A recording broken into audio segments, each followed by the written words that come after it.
One of the ways that malicious actors have been uploading fake or typo-squatted packages to PyPl is by creating a malware-infected open-source package and naming it similar to that of an existing popular package. This is called typo-squatting, and it aims to trick developers into downloading the wrong package by mistake.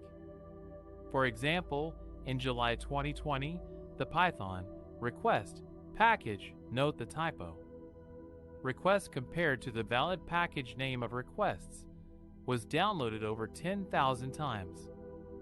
It contained malware that installed a daemon in .bash, providing the attacker with a remote shell on the machine.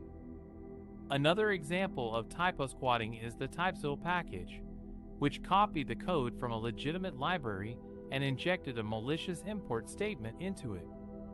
The import statement executed an obfuscated code that dropped the W4SP info stealer on infected machines. The W4SP info stealer can steal your Discord tokens, cookies, and save passwords. There are dozens of other typo-squatted packages on PyPl that are pushing similar info-stealing malware. Typo-squatting is not only a problem for Python developers, but for any open-source language. It is one of the most popular ways to compromise organizations, often with the goal of extracting data or mining cryptocurrency. To detect and prevent typo-squatting, developers should always check the spelling and authenticity of the packages they download, use tools that can flag suspicious packages, and report any malicious packages they find to PyPl or other repositories.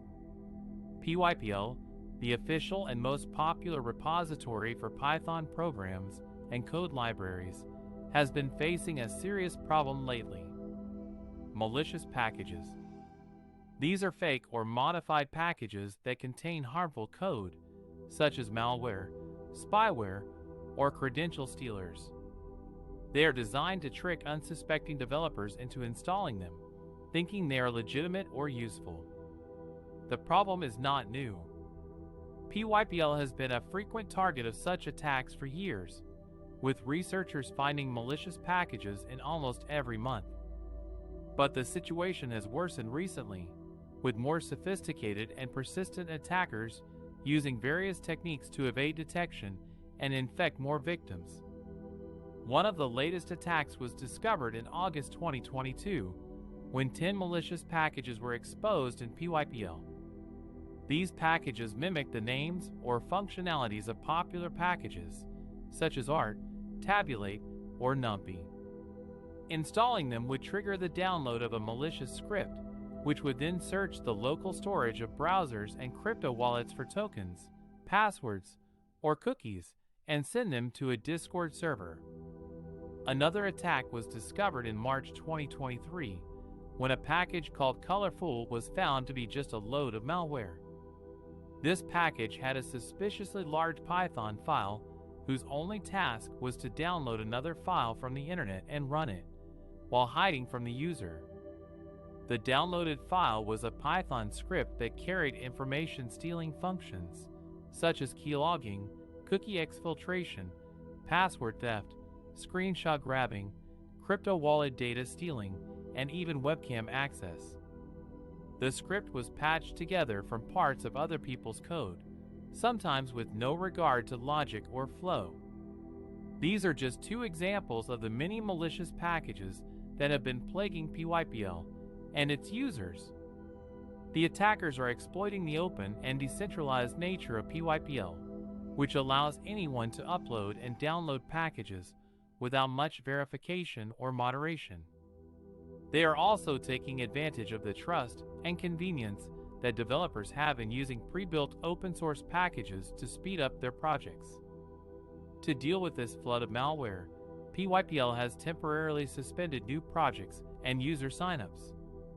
This means that no one can create new accounts or upload new packages to PyPl until further notice.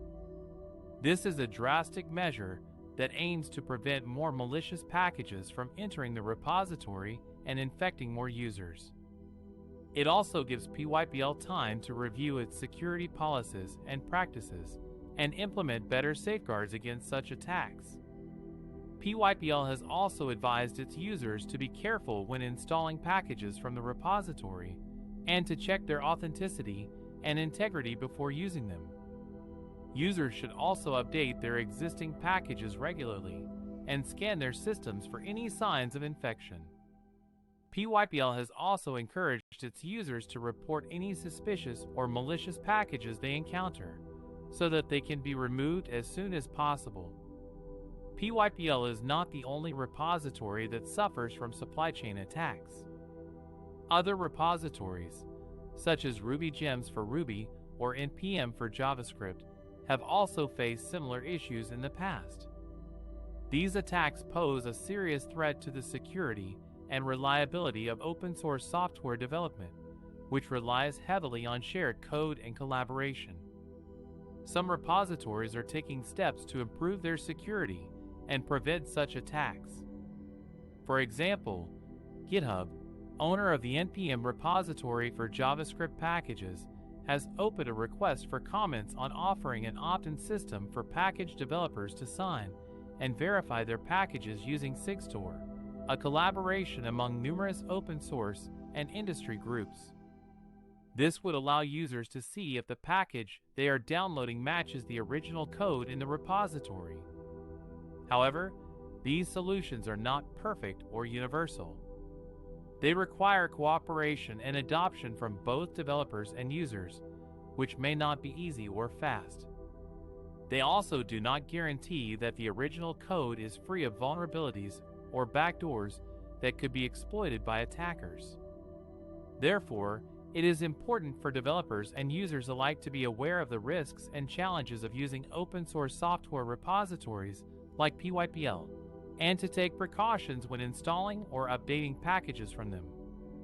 They should also keep themselves informed of the latest developments and discoveries regarding malicious packages, and act accordingly if they encounter any signs of infection.